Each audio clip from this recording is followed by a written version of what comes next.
2025年度施政報告，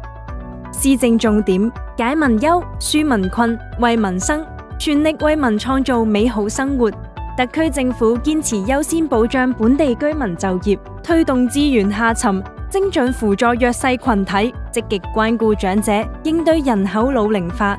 完善生育支持政策，優化康復服務，有效發揮協和澳門醫學中心作用，優化醫療服務體系，提高專科醫療能力，完善社區醫療服務，推進社屋建設，合理安排經屋供應，研究經屋置換制度嘅可行性，優化政府長者公寓服務，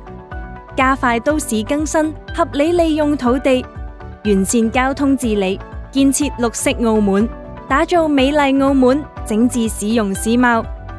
優化青年政策，推出支持青年到大灣區就業計劃，全力辦好15運會和殘特奧會，